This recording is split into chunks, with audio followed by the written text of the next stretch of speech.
በኋላ የቅዱስ ኤዎስጣቴዎስ ዜና ገድሉ በቆጵሮስ አውራጃ ሁሉ ተሰማ።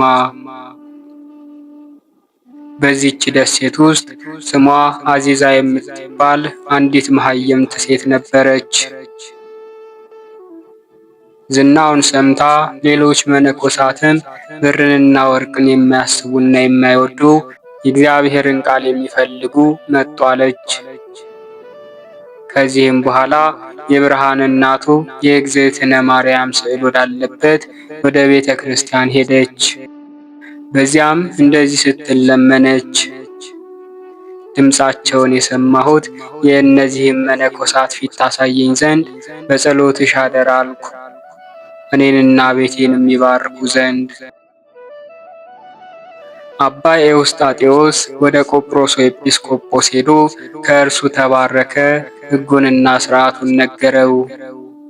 አባታችን በዚያ ሳለ መሃይምት አዚዛ ወደ እርሱ መጣች። እርሱንና ደቀ መዛሙርቱን በክብር ተቀበለቻቸው። ብዙ የስንዴ ጎተራ ወዳለበት ቦታም ማረፊያን ሰጠቻቸው። በአማራ አቀባበልም ተቀበለቻቸው። በዚያም 1 ወር ያክል ተቀመጡ። ከእርሷም ጋር የክብር ፈትልን የሚማሩ 8 ሴቶች አሉ። እነዚህም ሴቶች ወደ ቅዱስ ኤዎስጣቴዎስ መጥተው ከእርሱ ተባረኩ። ይህ ቅዱስ ኤዎስጣቴዎስ ወደ እነርሱ በመምጣቱ የቆጵሮስ ሰዎች ሁሉ ደስ ተሰኙ። አረጋውያንና ጎልማሶቹ፣ ሕፃናቱ ሁሉ ከመሃይምት አዚዛ ጋር እግዚአብሔርን አመሰገኑ። ከቆጵሮስ ቆነጃጅት ጋር በአንድነት ተደሰቱ። የትምህርቱ ብርሃን በእነርሱ ላይ እንደ ፀሐይ አብርቷልና። ከወለላ ማር ይልቅ በሚጣፍጥ በቃሉ መድኃኒትነት ሕሙማንን ፈወሰ። ከዚህ በኋላ ቅዱስ ኤዎስጣቴዎስ የቆጵሮስ ሰዎችን ተሰናብቷቸው ከእነርሱ ወጥቶ በአጽፉ ላይ እንደ ሐመር ተጭኖ በባህሩ ላይ ሄደ። የሚያውክ የባህር ማዕበል መነሳሳት ሳይኖር እየሮጠ ሄደ። ባህርን የሚያናውጡ የነፋሳት ኃይልም አልተነዋወጡም። ወገቡን በወንጌል ሐብል ታጥቋልና መላ ሰውነቱንም በሃይማኖት ሽልማት ተሸልሟልና በእጁ ላይም የመስቀል ምልክት አለ። አባ ኤዎስጣቴዎስ በባህር መካከል ሳላለቀሰ ልጆቹም አባታችን ሆይ ምን ሆንክ አሉት። እርሱም በኢትዮጵያ አገር ታላቅ ገናና አምድ ወደቀ አላቸው። እነርሱም ይህ ታላቅ አምድ ምንድን ነው አሉት። እርሱም የኢትዮጵያ ንጉሥ አምደ ጽዮን ዛሬ ሞተ አላቸው። ልጆቹም ይህንን ሰምተው አደነቁ። እርስ በርሳቸውም ምን ያክል ጸጋና ስልጣን ተሰጠው፣ የተሸሸገውን የሚያውቅበት የተደበቀውን ነገር የሚያይ ድንግልናውን ስለጠበቀ ነው የሚሉ አሉ። ከሴቶችም ጋር ኃጢአት ከመስራት ሰውነቱን ስላነጻ ነው ያሉ አሉ። ስለ አሸናፊ እግዚአብሔር መንግሥትም ራሱን ስላደኸየ። ዳግመኛ ብፁዕ ኤዎስጣቴዎስ ልጆቹን እንደዚህ አላቸው። በኢትዮጵያ የወርቅ ጽዋ ተሰበረች፣ አባታችን ሆይ ምን ሆና ነው አሉት። እርሱም ዲያቆኑ በዝሙት ኃጢአት ወደቀ አላቸው። ዝሙት ከኃጢአት ሁሉ ትከፋለች፣ ገዳይ አጥፊ ናትና ሰው ኃጢአት ሰርቶ ወደ ንስሐ ፈጥኖ ካልተመለሰ ነፍስና ሥጋን በአንድነት ታጠፋለች። ከእርሷ የዳነና በእርሷም ያልተሰነካከለ ሰው ብፁዕ ነው። የብፁዕ ኤዎስጣቴዎስ የዘወትር ልማዱ ይህ ነው። ባለ ዘመኑ ሁሉ ወደ መንገድ ሲሄድ በየቀኑና በየሰዓቱ የምስጋና መስዋዕትን ያቀርባል። ቅዱስ ኤዎስጣቴዎስ ከሕፃንነቱ እስከ ሞተበት ዘመን ድረስ ኑሮ ሥርዓቱ እንደዚህ ነው። ወደ ቤተ ክርስቲያን በገባ ጊዜ ከቤተ ክርስቲያን እስከሚወጣ ድረስ ከዓይኑ እንባን አያቋርጥም ነበር። ባዘነና በተከዘ ልብ በተመስጦ ይጸልይ ነበር። መልካም አገልጋይ በሚያስፈራ ንጉሥ ፊት እንደሚቆም ነፍስና ሥጋውን ትቶ በመፍራትና በመንቀጥቀጥ ቆሞ ይጸልይ ነበር። ዳግመኛ አባ ኤዎስጣቴዎስ ለመስማት እጹብ ድንቅ የሆነ ተአምር አደረገ። አባ ኤዎስጣቴዎስ ይሻገርባት ዘንድ ለአርማንያ ቅርብ ወደሆነች ባህር ዳርቻ በደረሰ ጊዜ በዚያ ሰዓት ብዙ ሰዎች ከአርመንያ የሕፃን ልጅ አስከሬን ተሸክመው መጡ። በበድኑ በፊቱና በኋላው ሆነው መሪር ለቅሶን ያለቅሱ ነበር። የሞተውም ልጅ ከከበሩ ሰዎች ወገን ነበርና ሊቀብሩት ሲወስዱት አባ ኤዎስጣቴዎስን የሚለብሰውን ልብስ እንደ ሐመር ተጭኖ በባህር ላይ ሲሄድ አዩት። ይኸውም ይህ ቅዱስ ኤዎስጣቴዎስ በጸሎት ኃይል ያደረገው ነው እንጂ የሰው ልማድ አይደለም። ዳግመኛም በአቅጣጫቸው ሌሎች ሰዎች በመርከብ እንደ ልማድ ተቀምጠው ሲመጡ አዩ። ይህንንም ድንቅ ነገር ባዩ ጊዜ ከለቅሷቸው ዝም አሉ፣ ጽኑ መከራ አግኝቷቸዋልና። አስከሬኑንም በባህሩ ዳርቻ ላይ አስቀመጡት። እርስ በርሳቸውም እንደዚህ ተባባሉ፣ እነዚህ ያለ መርከብ በባህር ላይ የሚሄዱ እነማን ናቸው? በእነዚህ ሰዎች ዘንድ መርከብንና ዋናተኛንም አናይምና እኛ የምናየው ሰዎች ናቸውን? ወይንስ መላእክት? ወይስ ምትሃት ነው?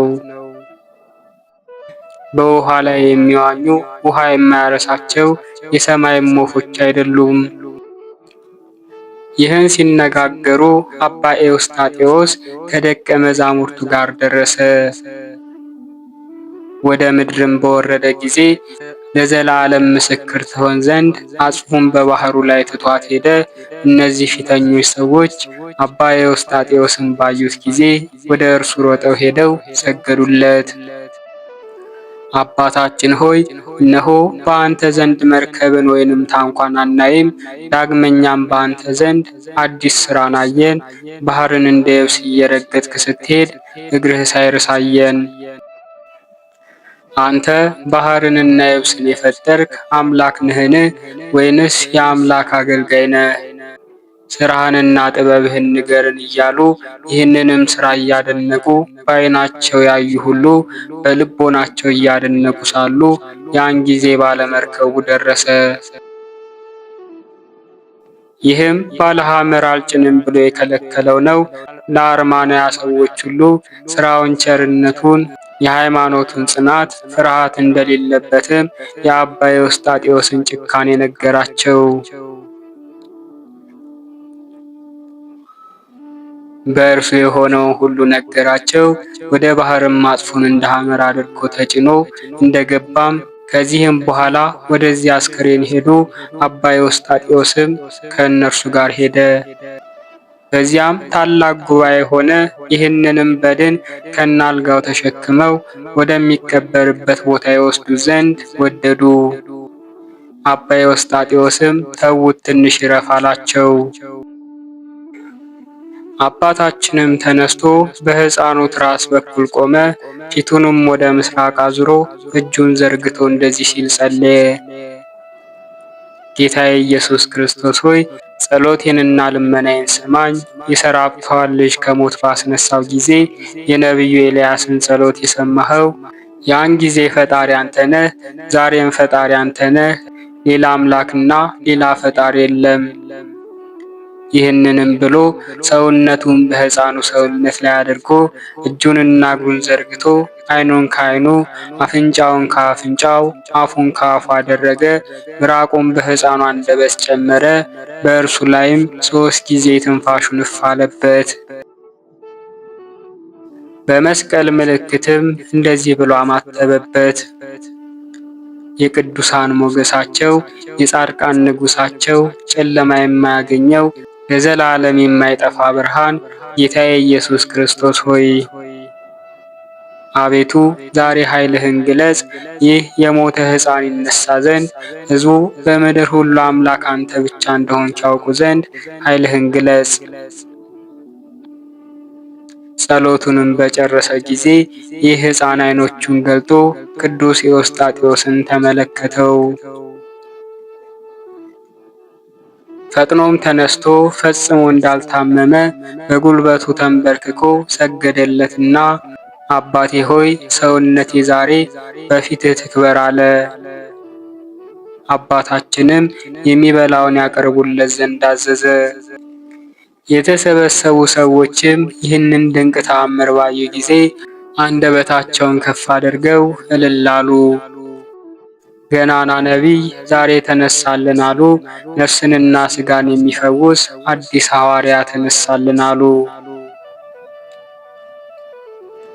ይህንንም ብለው ለቅድስናው ኃይል በምድር ላይ ወድቀው ሰገዱለት።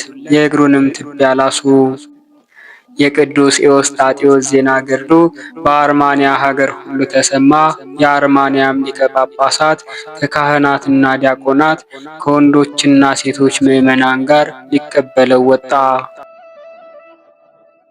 በወርቅ ማዕጠንት እያጠኑ መረዋ እየመቱ መብራት አብርተው በመዝሙር ተቀበለው።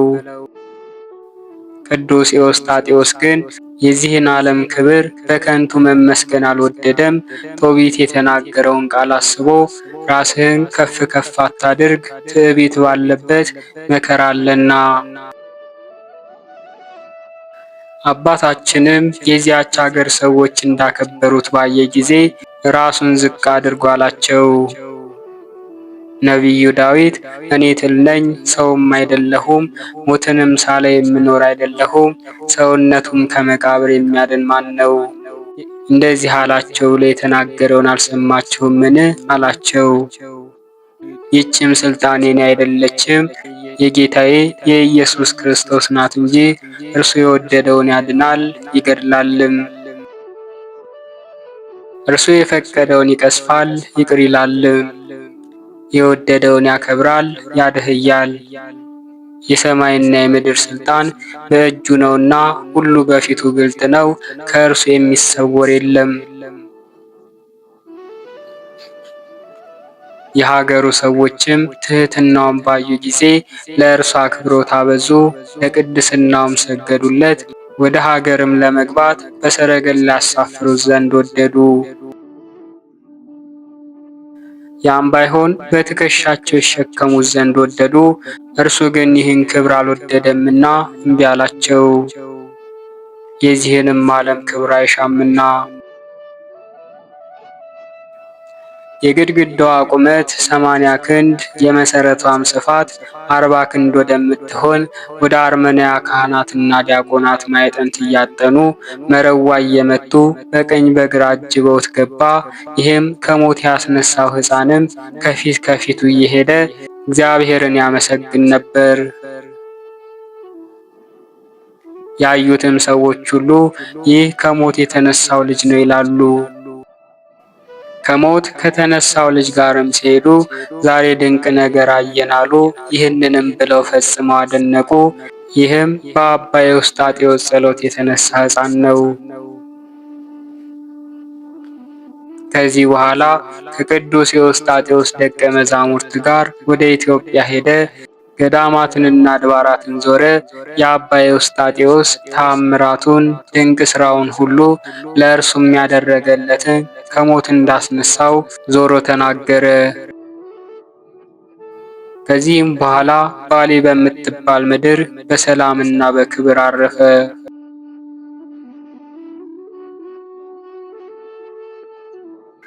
ቅዱስ ኤዎስጣቴዎስ በአርማንያ ሀገር ሁሉ ሄደ፣ ተመላለሰ። ከባህር ከወጡ በኋላ መንገድ ላይ የሚጠብቁ ሽፍቶች ወዳሉበት ቦታ ደረሰ። ሽፍቶቹን ከመፍራት የተነሳ ሰዎቹ ሁሉ ፈጽመው ሸሹ። አባታችን ኤዎስጣቴዎስንም ከአገልጋዩ ከበኪሞስ ጋር ብቻውን ትተውት ሸሹ። ቅዱስ ኤዎስጣቴዎስም አገልጋዩን እንደዚህ አለው፣ ልጄ ሆይ ከእነዚህ ሽፍቶች የተነሳ ትፈራለህን? አለው። እርሱም አባቴ ሆይ አዎ እፈራለሁ አለው።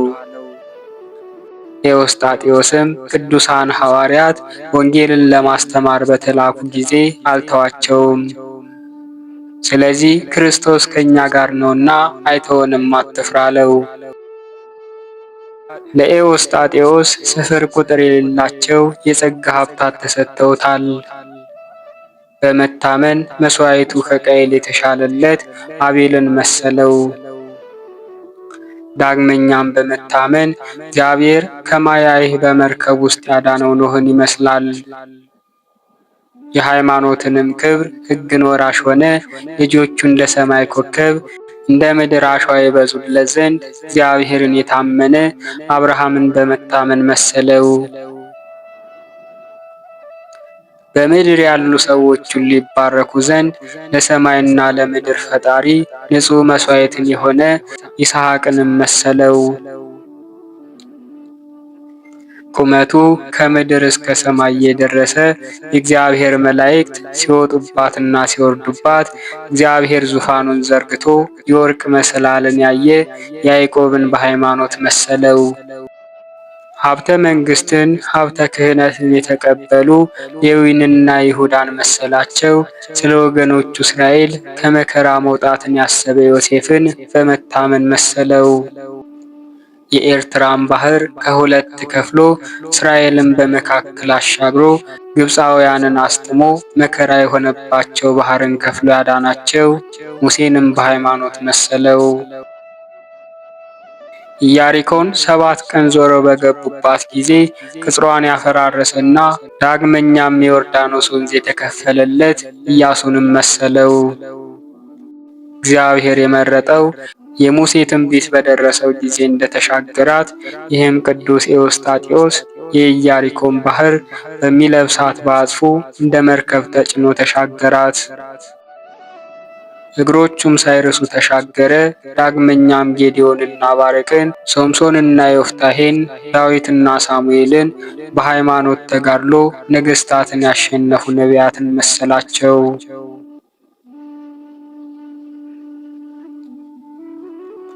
ዮሐንስ መጥምቁንና አባቱ ዘካርያስ 12ቱ ሐዋርያትን፣ 72ቱ አርድእትን፣ ሊቃውንትን፣ የጳጳሳቱን አለቆችና ኤጲስቆጶሳትን፣ ካህናትንና ለተልእኮ ምስጢር የሚፋጠኑ ዲያቆናትን፣ ክብርን ያገኙ የሥላሴ ምስጢር የሚያስተምሩ የከበሩ ምዕመናንን የሚጠብቁ ሁሉ፣ ጽድቅን ሰርተው ተስፋቸውን ያገኙ የአናብስትን አፍ የዘጉና የእሳት ኃይልን ያጠፉ ከጦር የዳኑና ከቀደሙ አባቶች ይልቅ በመከራ የዳኑ በተጋድሎ ጸንተው የጠላትን ሰራዊት ያሳደዱትን ሁሉ መሰላቸው። ስማቸው በሰማያት የተጻፈ ደስተኞች ማኅበረ በኩራንን፣ ጻድቃንና ሰማዕታትን፣ ደናግልና መነኮሳትን፣ እግዚአብሔርን አለኝታ ተስፋ ያደረጉ ሃይማኖታቸው የቀና ምዕመናንን፣ ክፉዎች የተሳለቁባቸው ያሟቸውን ያሰሯቸውን በመጋዝ የቀደዷቸውን ወደ ገደል ወደ ባህር የጣሏቸውን በሰይፍ የገደሏቸውን ወገባቸውን በሰቅ ታጥቀው የፍየል ሌጦ ለብሰው ገዳማትን የዞሩ በዓለም የማይገባቸውን መከራ የተቀበሉ ገዳማትንና አድባራትን የዞሩ በዋሻና በፍሩክት አኖሩ። በሃይማኖት ሁሉም ምስክር ሆኑ፣ ከእግዚአብሔር ዘንድም ክብርንና መንግስትን ተቀበሉ። ለራሳቸውም የክብር አክሊልን ተቀዳጁ። ቅዱስ ኤዎስጣቴዎስ እነዚህን ሁሉ ይመስላል። ብዙዎች ነፍሳት የእሳት ባህርን ይሻገሩበት ዘንድ የእሳት መርከብ ነው። እርሱም የሥጋና የነፍስ ማጠቢያ ሳሙና ነው። እንደ በረዶ የሚያነጻ እንደ ጸምር በኃጢአት የበደለውን ሰው ያጸደዋል። ቅዱስ ኤዎስጣቴዎስ መንገድን እየሄደ ሳለ ከአርማንያ ሊቀ ጳጳስ ጋር ተገናኘ። እርስ በርሳቸውም ሰላም ተባባሉ።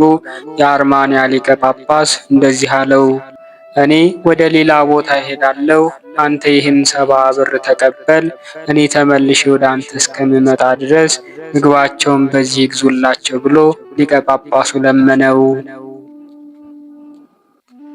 ቅዱስ ኤዎስጣቴዎስ ከአርመንያ ሀገር በብሩህ ደመና ተነጥቆ የብርሃን ልብስ ለብሰው ከሁለት ወንዶች ጋር ብፅዕት ሰሎሜ ወዳለችበት ወደ ኢትዮጵያ ደረሰው። በመጀመሪያ ከጫጉላ ቤት በተአምር አወጣት። ይህችም ሰሎሜ በመዓልትና በሌሊት በጾምና በጸሎት ተጠምዳ ትኖር ነበር። በብዙ ትጋት የአሴር ወገን ከሆነ እንደ ፋኑኤል ልጅ እንደ ነቢይት ሐና በድካም በሱባኤ ትኖር ነበር። እርሷም አባቴ ሆይ ከየት መጣህ አለችው። ኤዎስጣቴዎስም በእግዚአብሔር ኃይል ከአርመንያ አውራጃ መጣሁ አላት። እርሷም ሁለተኛ አባቴ ወዴት ትሄዳለህ ብላ ጠየቀችው። እርሱም ልጄ ሆይ ወደ ወግረ ክሳሄ እሄዳለሁ አላት። ልጆቼ ሁሉ በዚያች ተሰብስበው እግዚአብሔርን በጾም በጸሎት በብዙ ትጋት ያለማቋረጥ እንደ መላእክት ያመሰግኑ ዘንድ ለምእመናን ልጆቼ ይህችን ደብር ባርክላቸው ዘንድ ብሎ ይህንንም ተናግሮ ከእርሷ ተሰወረ። ከዚህ በኋላ አንድ የቤተ ክርስቲያን አገልጋይና አንድ የሀገር ገዢ የሆኑ ሁለት ወንዶች ወደ ባህታዊት ሰሎሜ መጡ። ከእርሷ ጋር የእግዚአብሔርን ጸጋ ተነጋገሩ። እርሷም አባታችን ኤዎስጣቴዎስ በብሩህ ደመና ተጭኖ ወደ እኔ መጥቶ ታየኝ፣ ኃላፊያትንና መጻያትን በኋላ ዘመን የሚሆነውን ሁሉ ነገረኝ አለቻቸው። ከእርሱም ጋር ሁለት ወንዶች አሉ። እነርሱም በሁሉ ጌታ ፊት የሚቆሙ ቅዱስ ሚካኤልና ቅዱስ ገብርኤል ናቸው።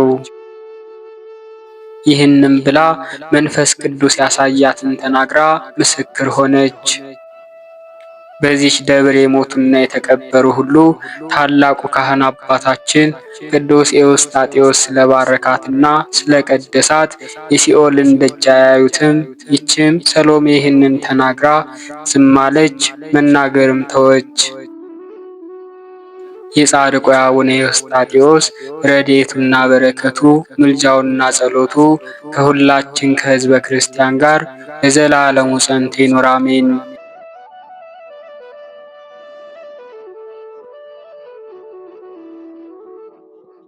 የከበረ ጻድቅ በባህር ላይ ድንቅ ተአምርን ያደረገ በባህር መካከል እንደ ወርቅና ብር ምሰሶ የቆመ የአባታችን የቅዱስ ኤዎስጣቴዎስ ተአምር ይህ ነው።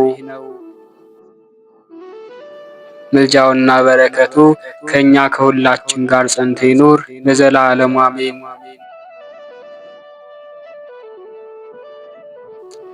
አክሱም በምትባል በኢትዮጵያ ሀገር አንድ ሰው ነበር። እርሱም አባታችን ኤዎስጣቴዎስን ይወደው ነበር። ከፍ ባለ ትጋት መታሰቢያውን በማድረግ ብዙ አስተዋጽኦና ርኅራኄ ያደርግ ነበር። ከዕለታት በአንድ ቀን ልቡ ወዳሰበበት ወደ አንዲት ሀገር ሄደ። በመንገድ ላይ ሳለ ሀገሩም ሳይደርስ በፊቱ ጨለማው ጸና፣ ሰማዩም በጥቁር ደመና ተሸፈነ። ዘመኑ ክረምት ነውና የሚያስፈራ በረዶም ይዘንብ ጀመር። የብልጭልጭታውም ድምፅ በኃይል ይጮኻል። መባረቅቶችም በነጎድጓድ ፊት ይወነጨፋሉ።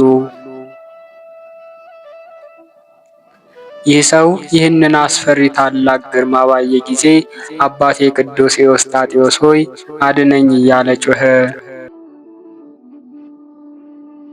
ይህንንም ባለ ጊዜ ዝናቡ ወደ ፊትና ወደ ኋላ ወደ ቀኝና ወደ ግራ ተከፈለ፣ በቤት ውስጥ እንዳለ ሆነ። ከዚህም ሰው ፊት በሄደበት መንገድ ሁሉ ዝናብ ከመንገዱ ይሸሻል። ስለዚህም ከእርሱ ጋር ያሉ የብዙዎች ወንዶች ምስክርነትን ተናግሮ አስረዳው። ከዚያም ቀን ጀምሮ ያ ሰው መታሰቢያውን ማድረግን ቀድሞ ከሚያደርገው አብልጦ አደረገ።